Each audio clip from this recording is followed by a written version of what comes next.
मीठे मीठे इस्लामी भाइयों और मदनी चैनल के नाजरीन, मैं अभी इशारों की जबान सीख रहा हूं। दौरान इशारा अगर मुझसे कोई गलती हो जाए तो मुझे माफ फरमा दें। मीठे मीठे इस्लामी भाइयों और मदनी चैनल के नाजरीन, आज हम सब जूता पहनने की सुन्नतें और आदाब सीखने की कोशिश करेंगे इंशाअल्लाह अज़्ज़ा वजल। जूता पहनना नबी पाक सल्लल्लाहु ताला अलैहि वसल्लम की सुन्नत मुबारका है।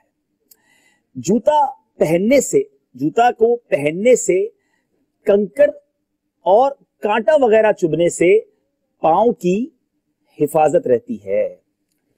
जूता पहनने से पहले इसको झाड़ ले ताकि अगर कोई कीड़ा या कोई कंकर वगैरह हो तो वो निकल जाए।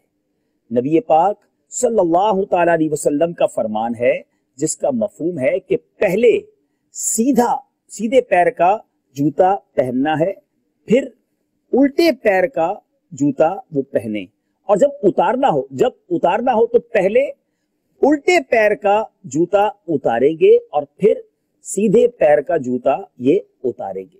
अच्छा, किसी भी रंग का जूता पहनना जायज है, मगर पीले रंग का जूता पहनना ये अफजल है।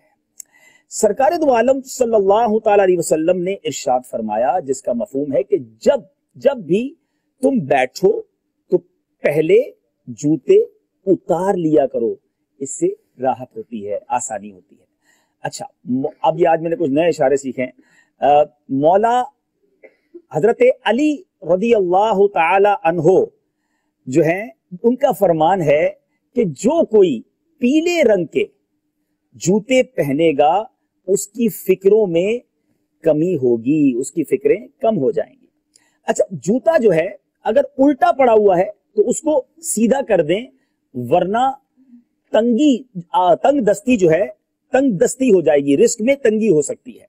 इसी तरह नबी पाक अलैहिस्सलातु वस्सलाम का फरमान है जिसका मफहूम है कि जब आदमी जूता पहनता है तो वो थकता नहीं है, मजबूत रहता है। ठीक है।